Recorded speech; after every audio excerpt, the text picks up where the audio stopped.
The instant I transformed from a naive spouse into a man who understood everything came without warning.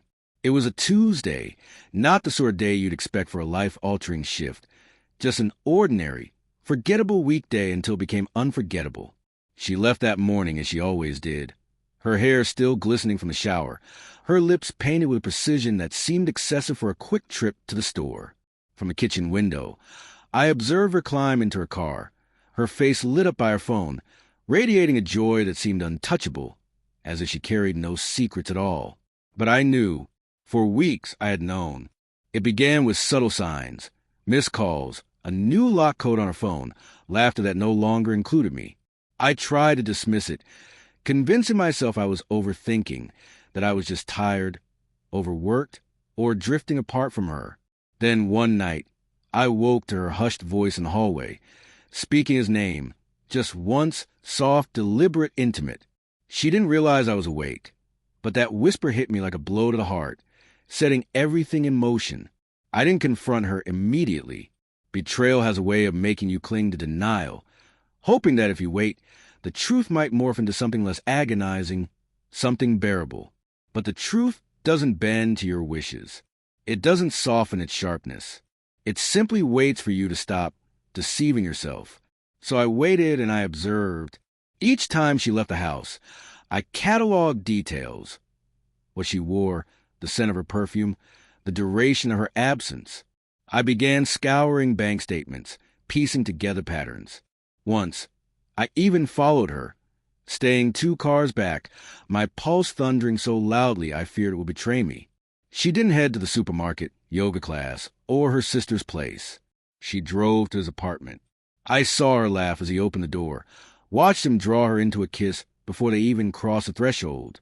That night, something in me shattered, and something else solidified. Yet I remained silent. I smiled through dinner, kissed her goodnight, asked about her day, letting her weave her lies while I measured how far she'd take them. Then I planned the moment she'd realize her deception was exposed. It was a quiet evening when it finally unfolded. She came home late, claiming traffic was terrible and her phone had died. She brushed a kiss against my cheek, as if she hadn't been in another man's bed just an hour before.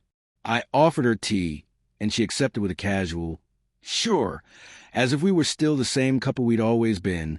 As the kettle hummed, I retrieved an envelope from the living room, carefully compiled with photos, printouts, and maps charting her deceit.